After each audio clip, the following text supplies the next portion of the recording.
Hello, good morning. I, uh, I'm doing a live video for those who just coming in. Um, and I thought I would start in the middle of a painting. Last time I was at the very beginning, and since the Instagram live is only an hour, and it takes me about 7 hours to do a painting, it's a little difficult to get far enough in that people can really see what you're doing when you start to refine it. Welcome. I'm trying to set this up so I can actually see the live feed on my desktop, so that I can respond to people, but it doesn't seem to be quite working the way I want yet. Trying. Let me see. Nope, it's just showing my stories. But anyway, I have the phone in a place where I can see if I back up a little, I can see your comments when they come in. So I'll try to be a little bit better this time. I don't know if you can see, I try to also set it up so you can see my palette. Let me move some of the objects on the side here so there isn't a big shadow. Cleared off a little bit of my palette here so I can keep from mixing white with my paints. And I'm going to take some brushes out of my thinner. I use Gamsol to thin my paints generally. I haven't really done that much experimentation with other mediums just because I haven't felt the need to. I like the way the Gamsol works. Gamsol, in a sense, is an odorless thinner. It works the same way as turpentine does without the toxic fumes and the smell. Gamblin does a good job of working with the materials to try to make it as safe as possible, and so don't drink the stuff, but it is a lot safer than turpentine. In fact, all of their paints they work really hard to lower the toxicity, including the heavy metal paints such as cadmiums and cobalts. Always read there's always a safety label or safety specs that you can download from the Gamblin website. Almost all paint manufacturers will have the specs of their paint on the website so that you can read them. Also, it's important if you're traveling with paints and there's any question about taking the paints on airplanes, it's good to have the data sheets to have with the paints. Often if I'm traveling with something like Gamsol, I'll tape the data sheet right to the container so that if an airport inspector pulls it out, then they can see exactly what it is, that it's not it still, I think, might be flammable, but it's below the flash point that would cause any concern. So things like that you might have in your suitcase, like nail polish remover, would be much more flammable than Gamsol would be. Turpentine maybe a little bit, may have high flammability. So that was just a little bit about the thinner. But what I do is I'll tend to work thinly when I start off, and then I'll work thicker. And there's a couple reasons for that. One is for the actual health of the painting as it dries. Some of you may have heard fat over thin, which is just a easy mnemonic, is a way of remembering that you want to paint with thinner paints first and then thicker paints. And that's when the paint dries. It dries without the paint endangering the painting of cracking. If you go into a museum and you look at some of those old paintings, they're just cracked all over the place. I don't know if they painted thinner, but I think older techniques, there was a lot more glazing, and with glazing you do have more of a risk of the paint cracking. I'm painting a technique which is called Alla Prima, or wet into wet, and the idea is that you you do the whole painting in one sitting, and you're painting into wet paint. And that's kind of a luxury for me because I don't always get the painting done in one sitting, and have to do things like do chores or go off to work or go to bed, those kind of things that life gets in the way. So ideally, if I could finish my paintings in just a few hours, then maybe I would do more complete paintings, but I don't generally get to. Sometimes a painting comes together really quickly. I don't know here if anyone's asked any questions. Maybe there's a way of changing my settings, so nope, I don't see any questions pop up yet. That's fine. I'm just going to keep on painting and keep on talking, and if you find it interesting, stay tuned. If not, I don't know. I'm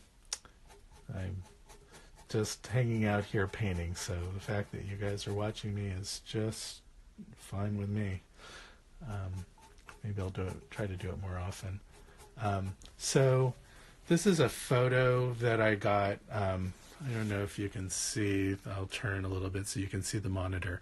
I put the photo up in my monitor. It's the exact size that I'm working on the painting, and that allows me to measure the monitor. If I want to know how far the tip of the nose is from the left edge, I can go and I can measure it right in the monitor without painting the monitor. But I can measure with my brush. I hold my fingers. This is just a way it's been easy for me to do it, is grip the brush at a certain spot and at the point that I want to measure, and then I can come to the painting. And that's pretty dead on. So it allows me, as I'm working, I can get things placed right in the panel exactly where I want it, and then I can do that as I'm working. If things get a little off track or I feel the measurements off, then I can go and recheck. At some point, though, the painting is the painting and the photo is the photo, and you kind of just have to let it go. It's not. If the idea was to do an exact copy of the photo, then that wouldn't be quite as interesting. I like to see the brush work, and don't mind little distortions and exaggerations in the work. So sometimes just not worrying too much if the painting matches the photo sometimes helps make a better painting. The fact of the matter is, when people look at the work, for the most part, unless it's posted together with the photo, they're not going to see whether it's a perfect match to the photo or not. What should be more important is how it works as a painting. That said, I liked this photo because of certain elements that it had in it, and I want the photo to be accurate enough that I capture some of those qualities. There's something about the expression on her face and the lighting, and I don't know if you can see in the background, there's these foliage behind her. I think that makes for very interesting kind of story, like what's going on there. You can't really tell in this photo, in the way it's cropped, is she's wearing this low-cut kind of summer dress with then a fleece-lined coat over it, and she appears to be in the woods. And I just think that that's kind of this very strange juxtaposition that kind of liked, in the sense that it's telling some sort of story that people can then read into it. I'm trying to figure out how to title the painting too, so that it plays into whatever that narrative might have been. I know now I can't remember the name of the photographer. I think I just started following her, but I can put that information when I post the finished painting. But she's Scottish. She posted this to the app. Sketchy is where I get most of my resource images, and unfortunately it only works on iPhone. So it's a great app for those painters that like me, that want lots of resource images to work with that are not rights protected, so you never have to worry about someone trying to sue you for using their image. It's just when they upload to the Sketchy app, it is they are essentially giving you permission to do your own creative work from those images. And as opposed to if you see images on Instagram and you do paintings of those images, there's always a question about who owns the rights to that image. Even if it's a painting of the image, there still could be question about whether you're stealing the intellectual property from the original artist. So, but the other thing about the Sketchy app is really neat is that it's a whole built-in community, a lot like Instagram, where you're posting back the finished artwork. It is shown side by side, in this case, with the original photo, so people know what your resource is, and then they can comment or, like Instagram, but it's called Wow, they can wow your paintings. Starting to put a little bit of the background in just to get a sense, but the foliage is pretty dark, so I need to come in actually with blacks and greens to get it to read the way I want. Do want the sense, and I'm not sure if this, I don't think it was shot at night, but that is the feeling that the photo has. If I look back at the photographer's photos, I really should look her up so that it's Lucy Alice Photography. I'm not sure Alice is her last name. But if you want to, let me see if I can find her Instagram profile name. It is, let's see, Alice.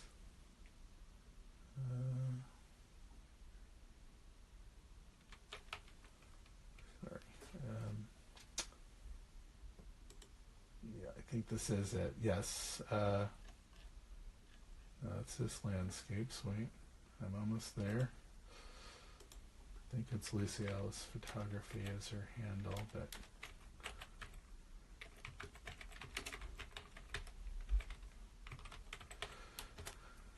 just doing a search here. Nope, almost there.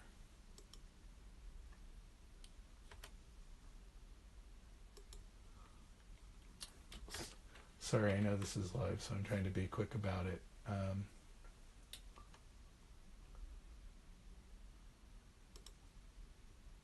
There must be more than one profile. I'm just seeing the ones that have some landscape pictures, but I can get you her handle later.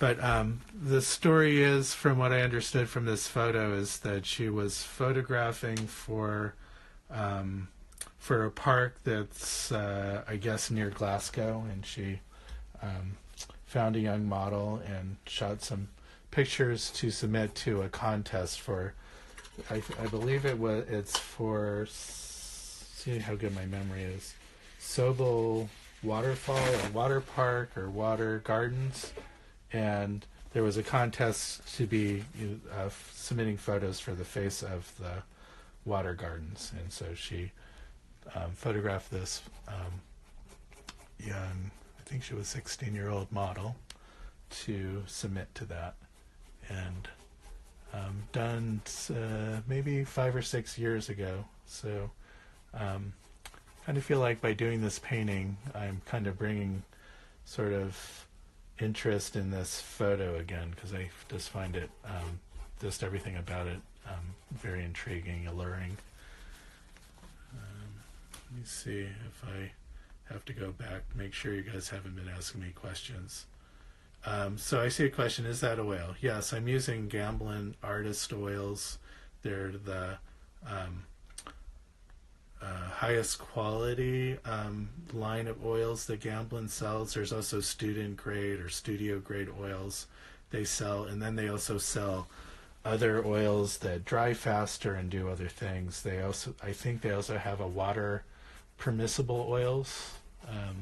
Not 100% sure about that, but there are other manufacturers that make it, and they're basically oil paints that by their chemical composition, you can use water to thin them and to clean your brushes. And so for some people that do a lot of painting out in the field, plein air painting, outside the studio, or maybe just inside the studio, and they don't want to use as many chemicals, that those water permissible oils are interesting to them.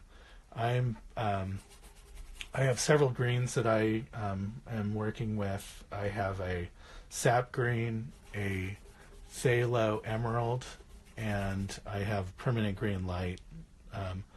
The Sap Green and the Pthalo Emerald are transparent colors. They look very dark. If you don't add any white to them, you can keep them nice and dark and transparent, almost like a wash, transparent wash, and mix nicely with black and other transparent colors.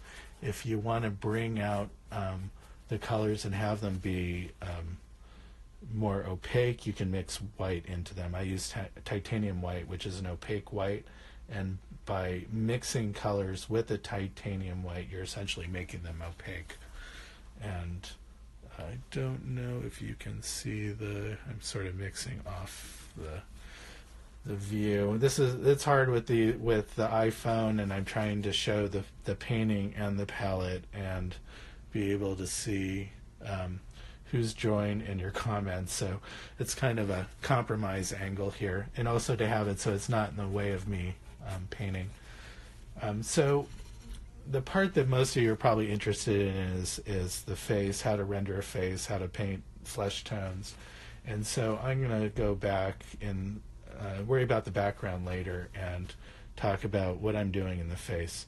So I am, for the most part, copying the values that I see in the photo, and I want a fair amount of control in the tones in this painting. So I have a panel that has a bit more of a tooth to it. If you have a very slick panel, you're going to see more of the brushwork, because with every stroke you're actually picking up a little bit of the paint. And if you have a stiff brush, like a bristle brush, you're painting, sometimes you're painting right back to the surface. I've had very slick panels where it was so slick that every time I lay down a brush stroke, it would pick up all the paint underneath and pull it completely off, leaving the white panel. And actually the panels that I use are really slick, but they're so inexpensive. I buy them and then put a layer of gesso on them, and just one layer of gesso is just about the right amount of tooth for me. And they are, if you're interested in painting on panel, these are Speedball Mona Lisa panels. If you get them from Dick Blick, they're about a third the price of anywhere else. I don't know why they're so cheap on Dick Blick. I don't ask a lot of questions. I know that a lot of artists don't like them because they're so slick. But when you can get an 8x10 panel for about $1.30 and put a little bit of gesso on it, and it's the same quality, ends up being about the same quality as an ampersand panel that you would buy, that same size would generally be about $7-8. I think that's a really good deal. I want my panels to be inexpensive, not just because I'm naturally frugal, but also when I sit down on a painting, I don't want to feel the pressure that the materials and the canvas cost so much that I feel this pressure that I have to do a really good job because I've invested so much in the cost of a panel. If you're sitting down to do a painting and it's a $20 panel, but you just want it to be like a quick sketch, you just feel like, well, that's a lot to pay just to sit down and do a quick sketch. So I don't care if it's going to be a highly finished painting or just a quick sketch. It's nice if you're not worried about the cost of the panels itself. That said, if I'm working on a commission or something like that, I don't mind paying a little bit more for the panel, the materials, because in a sense it's being paid for by your client, and you want your client to have something that's that will hold up, that's good quality. So, but these are archival. They're completely covered with gesso. They have a layer under that slick surface on those Mona Lisa panels. So if you buy some, you might want to try painting on it without gessoing it first, just so you have the experience to know if that may be a surface that you like. I know some artists that want that kind of texture from the brush strokes evident, like, and they're painting in such a way, maybe with softer brushes, that they're not pulling up the paint each time. So that might be good. So what I'm doing now is I'm looking back and forth between the photo and the painting and seeing where some of the values are out of whack. Like I said, I'm trying to paint very thin to begin with. I'm getting the paint sort of the consistency of milk or cream, so that it does cover over the paint underneath it, but then can mix slightly, or almost be a little bit transparent over it. It's almost like, the paintbrush in Photoshop, where you make the paintbrush 50%, so you're getting half of the color underneath and half of the color in your stroke. And this is sort of that same kind of idea. With each paint stroke, there's still a little bit that can be seen underneath. I'm looking right now at the bridge of the nose. There's this patch of color. It's just ever so darker than the area around it, and I just painted it a whole lot darker, so I have to keep on mixing. I'm essentially mixing a couple of my reds together. That's Napthol Red and Quinacridone Red, rather. Quinacridone Red's a very cool red, and Napthol Red's a much warmer, meaning leaning much more towards the orange and yellows. And I have to just start putting white over this because it is just too dark. And if you think about it, kind of like, I don't want to say paint by numbers, but kind of like a giant jigsaw puzzle, where each tone and color lay next to another tone.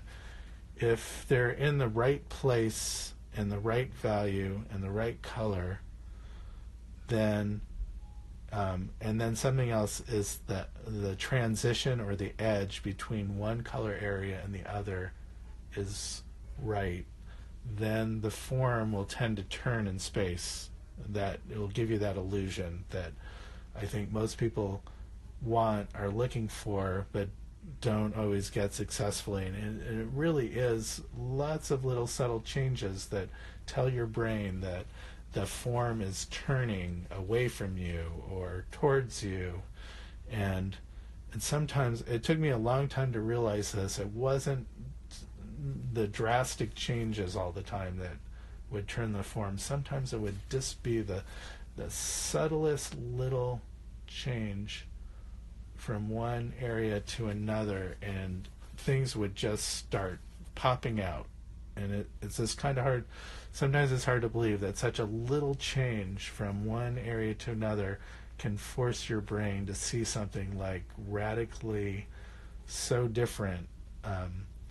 And that's where, I started to realize that I needed to have control, enough control, to capture some of those subtle changes to get that form to work. So right now I'm trying to work on getting this cheek to recede away, and then it hits kind of a dip here, goes a little bit yellower, very minor change. It's almost hard to see.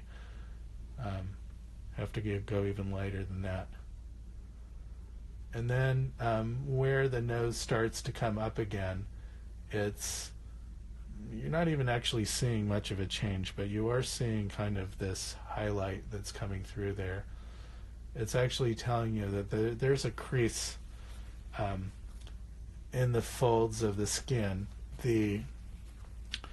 A lot of times you'll see highlights on, if you think about it like the form like a kind of a box, along the corners or the edges of the box is where that's going to catch the most light. So if there's a hot light in the room, let's just imagine a box with kind of softer edges, you are going to see those edges very brightly because it's kind of like a mirror that's convex, and in a convex mirror it's almost like a wide angle lens. It's capturing light from everywhere. So the same thing, it's like along the bridge of the nose where the bone is, right there, there's a highlight. And it's good to know there's a highlight there, not just because that's where it is in the photo, but it's also because that's where that form is turning. It's coming towards you, and then it turns. The bone is kind of, and the skin is really hard right there, and then it turns away from you. And to get those sort of transitions properly, it really you have to pay attention to it. It really starts to give you the sense that the form is turning away. Let me see. I'm just, again, trying to see if anyone had any questions here. It is a little hard for me to look at this feed while I'm painting, so please forgive me. I can't even see your names. There's a Maximilian said, so beautiful. Thank you very much. And please, it says, please save the live. I'm not even sure how to do that yet, but I will go through it and make sure I do it. I think the last live one that I did, I posted it as my story, and then it saved it for a day, and then I thought I had saved it to my archive, but then it didn't. So sorry. I guess, and after it's saved to my archive, only I can see it, but maybe there's a way then to download it and post it to Facebook or something like that. I see a couple more comments. Someone said realistic. That was Molly Sesabale said realistic. I think that's a compliment. Thank you. And that's all the I don't see any questions. I just see likes and comments. Thank yous. Thank you. And I'm going to keep on going. I don't see where it tells me how much time I have left. But I think I started around 10 to 12. So 10 to 12 Eastern Standard Time. So there's about 40 more minutes. So I'm going to keep on talking, keep on painting. So I'm just really, right now I'm looking for some differences in the painting and in the photo, and where something isn't reading correctly. There's some yellows and greens in the face that that I'd like to get. I recently had a question about paints I use and skin tones, and someone was saying that they used like Indian yellow and something more like a Venetian red, I think it was. Something that was more like a very traditional palette, something like a Zorn palette. And you're starting off with colors that aren't very, they have some intensity, but they're not the highest intensity. And then when you start mixing those colors together, you're knocking down the intensity some more. So what it leaves you with the danger of your skin tones coming out very muddy or looking extremely tan. And the colors that I have, I use the same palette for outdoor plein air painting and for painting faces, because I have a complete range of colors and all at the highest intensity that I can get. I have some transparent colors and I have some opaque colors.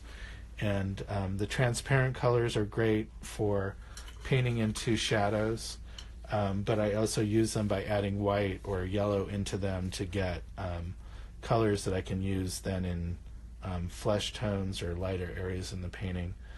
And so right now I have a lot of white mixed with some of the greens that I have to get some of the green color. I also seeing I did something a little bit off on this ear shadow, have it coming into the face a little bit more, and I want to come in and refine that a little bit.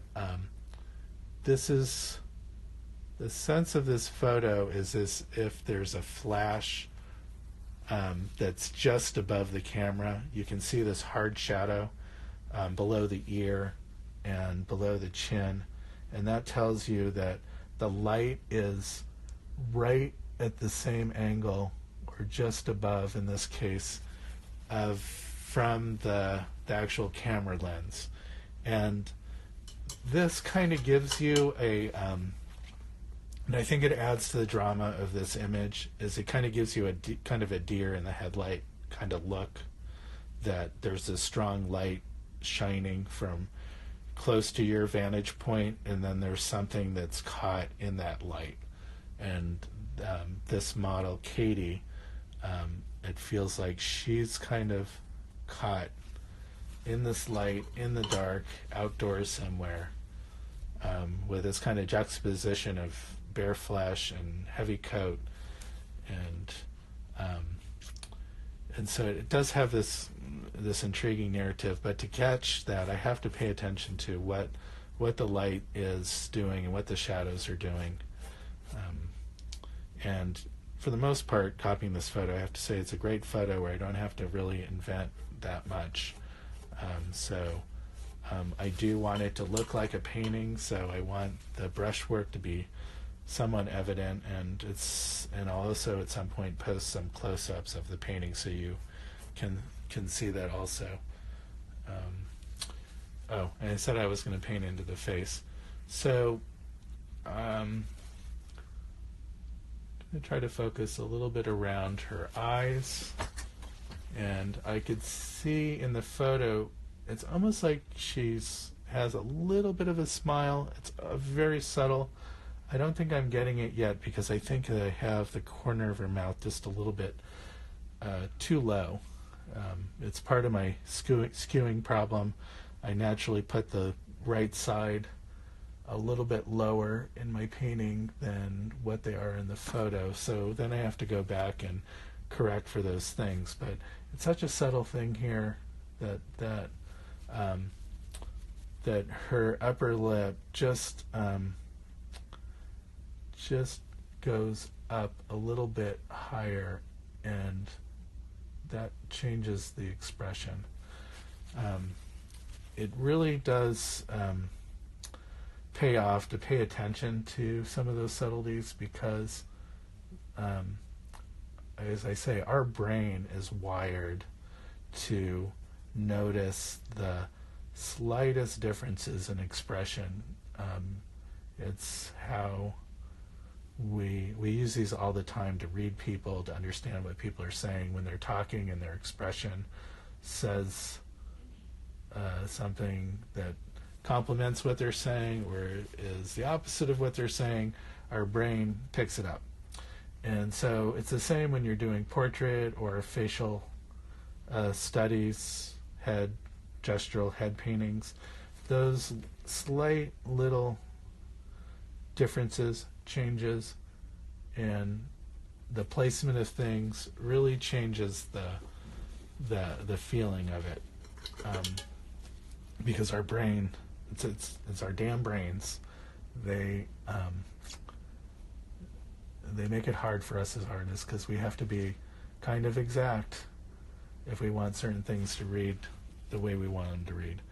Here again, the lips, because of the how smooth the skin tends to be on the lips, they tend to be round. They do catch these spectral highlights, especially if there's like glossy lipstick on, or if someone's recently wet their lips. That's just going to intensify that.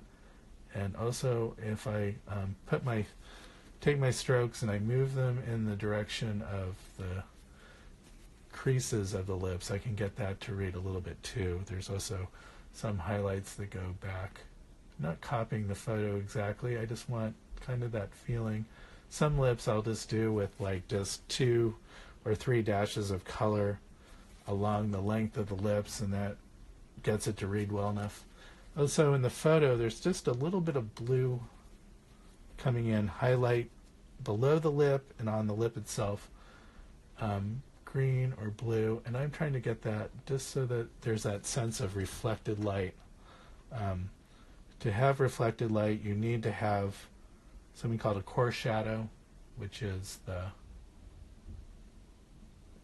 tends to be the darkest part of the form because it doesn't catch light either from the main light source or the reflected light source, and so it's called core shadow because I guess it's just towards the middle of that form. And then there can be a highlight. A lot of painters will make that reflected light the complementary color light, so of the main light source. So if you have a warm light source, then it makes sense that the reflected light would be cool. If you have a cool light source, the reflected light would be warm, and that's what our eyes do when we're looking at something. If you're looking at something at sunset and there's a very strong warm light, if you look at those shadows will look very purple. And it's not because the things in that shadow have changed color to be purpler. It's just that our eyes read them as purple because we're seeing so much of the complementary color around it in the light side, where the sun is shining so orange that it tricks our eyes into thinking everything else is purpler. And so but a lot of people set up a model where they intentionally do a warm light on as the main light, and we'll put a cool filter on the reflected light. Okay, it's such a small area, I'm not going to worry about it, but there's this interesting triangle in the photo of green that's reflecting, seems to be reflecting off her coat into that spot, and it's kind of almost as bright as the light side of her face. You have to be kind of careful there because you don't generally want highlights to be as light. You don't want reflected light to be as light as the light's side of the form. So if you say that the light is coming straight on here, well, now I think about it, maybe this is catching the main light source in these spots. So, but it doesn't change what I'm saying, but it's harder to demonstrate in this painting. If you had light coming from, let's say, the right side, and then you had shadows coming off the nose or below the lip, below the chin, then there's an opportunity.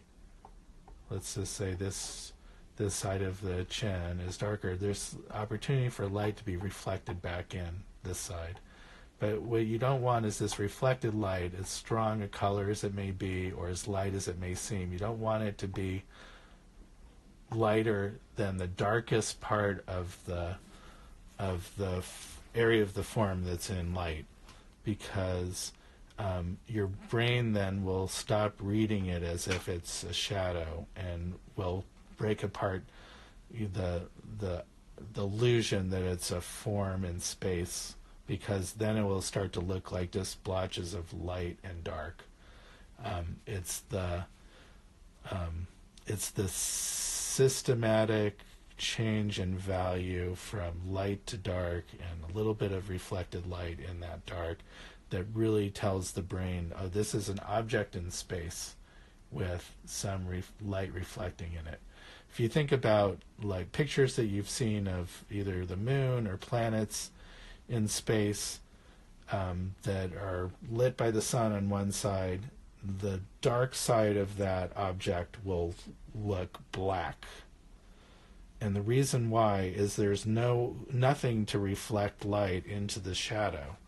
but it's very hard to have that kind of lighting situation out in nature or in a house or in a studio. You could try to do it in a studio, but you have to really create a room where there's nothing to reflect light back into the shadow side.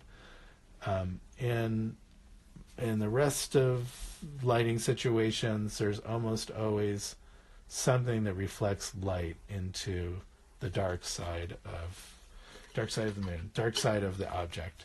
And so if you think of the head as a ball, there's going to be light coming in one side, there's going to be shadow where it's moving out of the light that the light can't shine on, and then there's going to be reflected light into that shadow.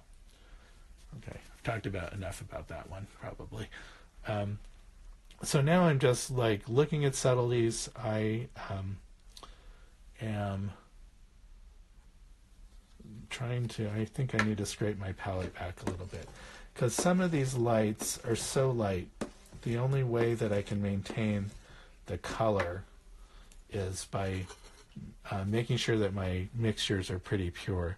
White will decrease the intensity of and cool a little bit whatever color you mix into it. If I want a very light light that has a bit of color into it, I just have to put the smallest amount of color and hope for the best. And otherwise the color will start to get dark. We'll pick up the value from that color. But the fact is, if it's a lot of white and just a little bit of color, you're not going to get that much intensity from the color. It's going to be drained of its color pretty quickly. There are some colors I have in here on the palette that are very strong, that it's helpful if you want like a hot pink. You can mix that white and don't know if you can see how pink that is, and the Quinacridone Red, and you can maintain a very strong pink color.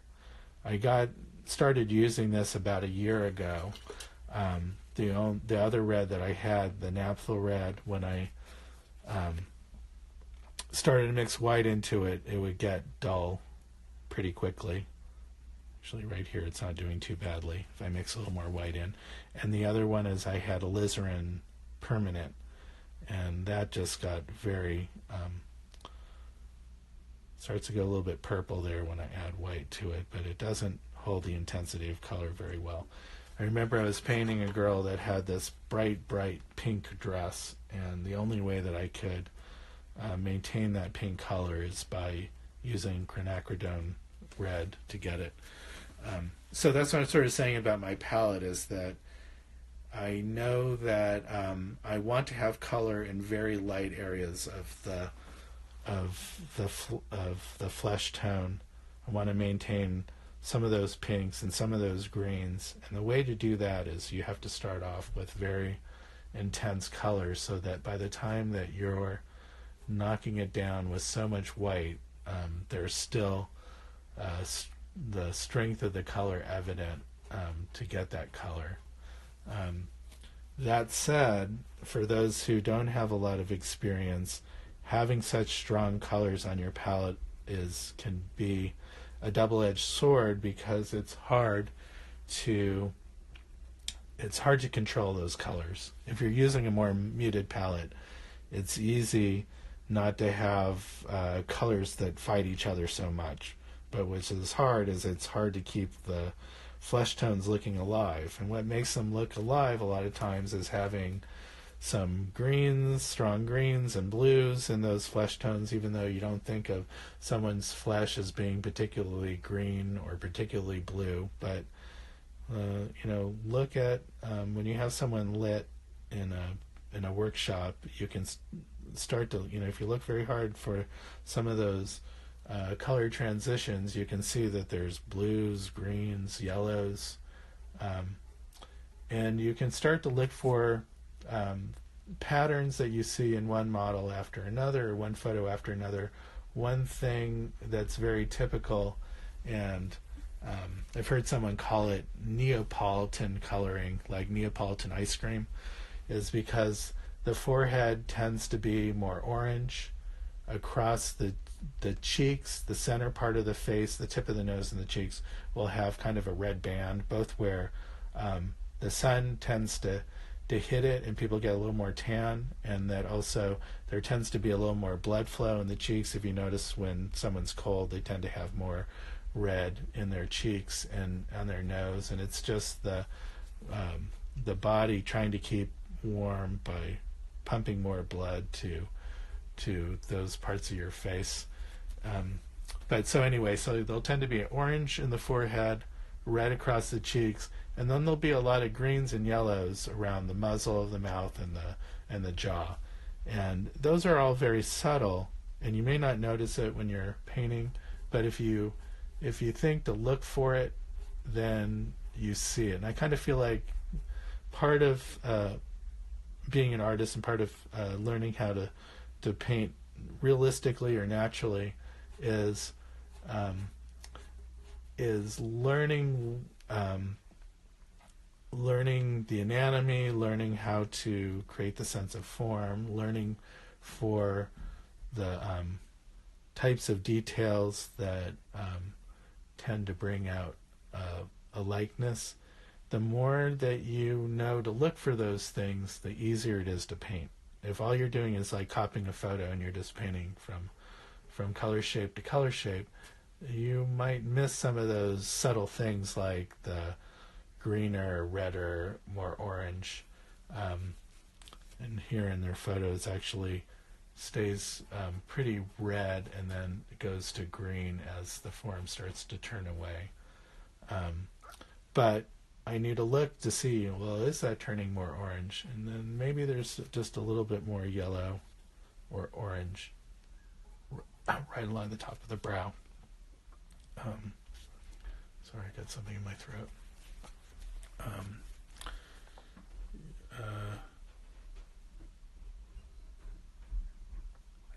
Someone's saying my voice is like the ASMR. Well, maybe that's a good thing. Soothing. They say that Bob Ross's voice is like that it would put people in a trance as they listen to him paint and calm them. And some people would watch his videos even though they weren't artists just to hear his voice. Trying to see if I missed any questions. Do I paint in layers? So the person that's FTA, so Thomas Art, I guess. F. Thomas Art asked, do I paint in layers? So kind of, but not. I'm painting wet into wet.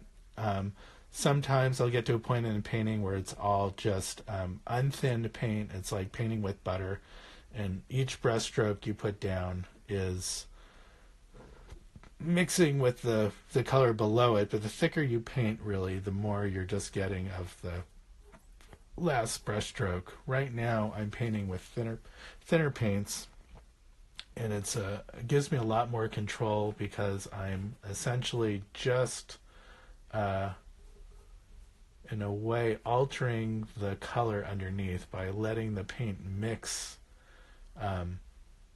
right on the panel itself. I'm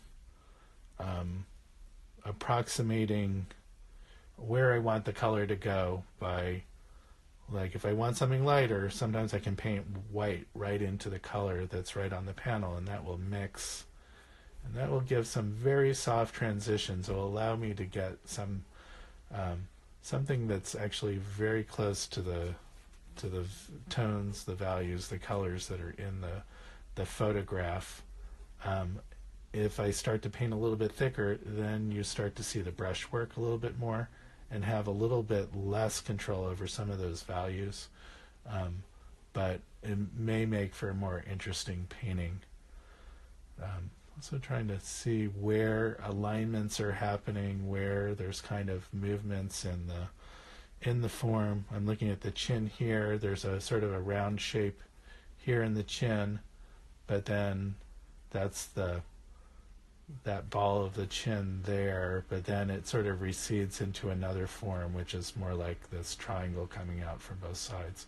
So I have to both pay attention to that and the relationship between forms in the face, so to make sure the proportions, the likeness, and the anatomy are all, and the colors are all working together.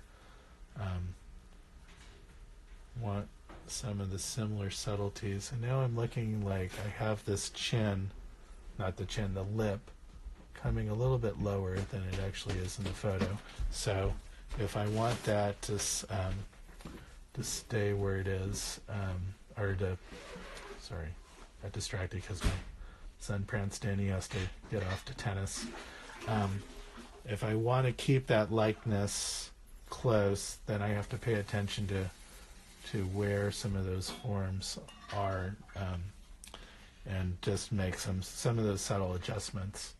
Sometimes it's subtle, sometimes you have to make bigger adjustments. There's times where I love the way an eye looked, but damn if it wasn't in just the wrong place. And after a while, you get really good at painting things that you paint over. You don't worry about it repainting it, because you know you can do it. And so sometimes that comes with a little bit of confidence of just having painted or repainted something so many times, you just know you can do it. And actually to the point where I'm starting to put her eyelashes in, and I tend to hold off on some of those things till the end, because it's hard to paint around those eyelashes. And it's also a little bit scary because those eyelashes are contrasting so much with the lid underneath, and they have to really feel right. And so if you don't paint it right, then it's a bit of work to get back to where it was before you try to put that stroke down. So a lot harder to correct than, let's say, changing a little bit of color in the cheek or something like that. She has really, she has some makeup, some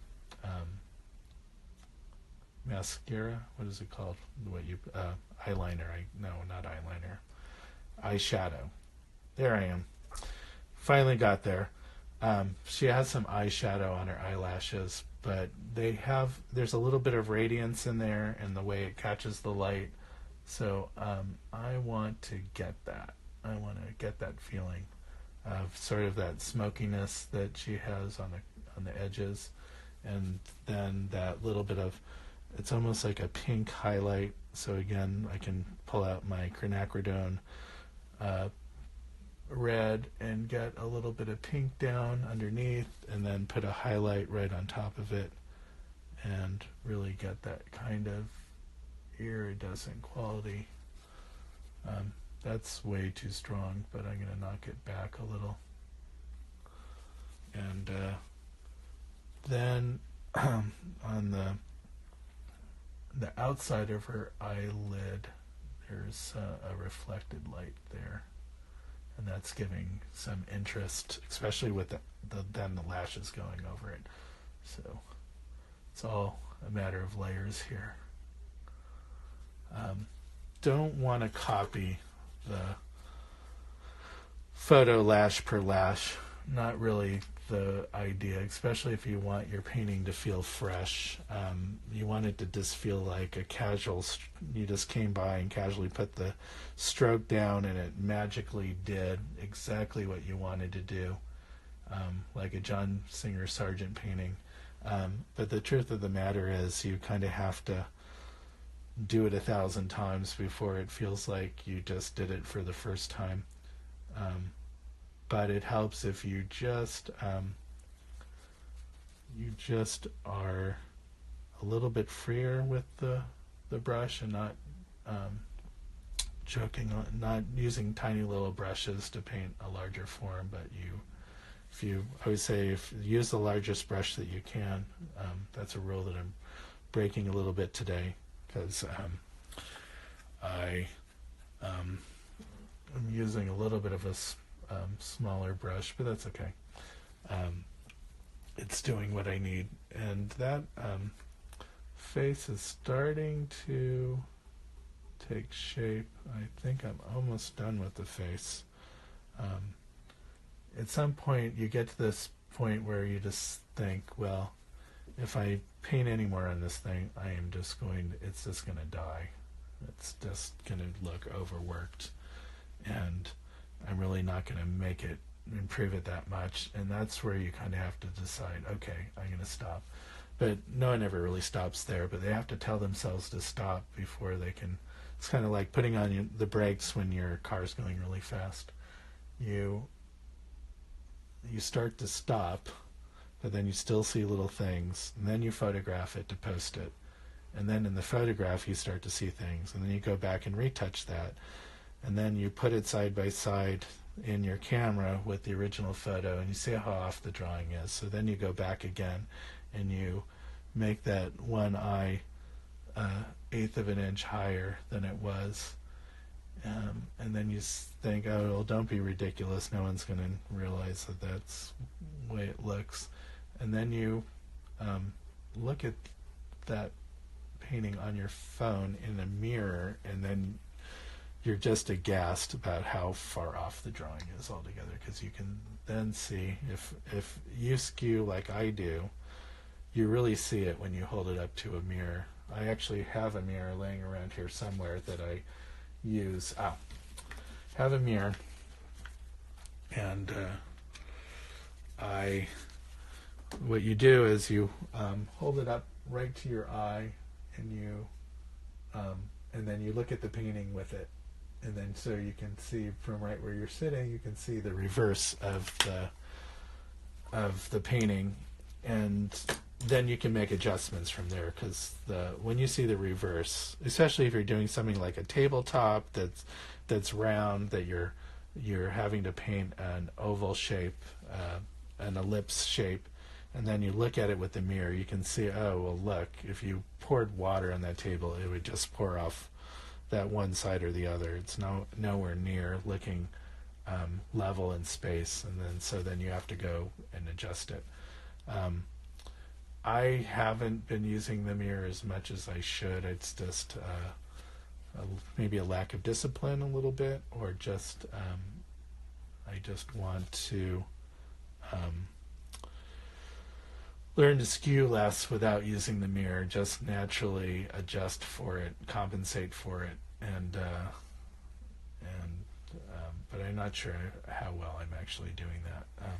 But I recently posted a video, if you want to look back in my post, where I put the painting and I toggle it back and forth, the painting and the photo that it was from, and exactly the same size, and you can see where the drawing is skewed, or where the painting is skewed, because it looks like it's distorting back and forth, almost like it's winking at you. That's kind of a fun video. A lot of people like that post, because I think partially because it's funny, but I think it's just all artists do this. They skew. Their brain wants to make something go off in one direction or another, and it's always the same. The brain always skews, or tends to skew, in the same direction every time.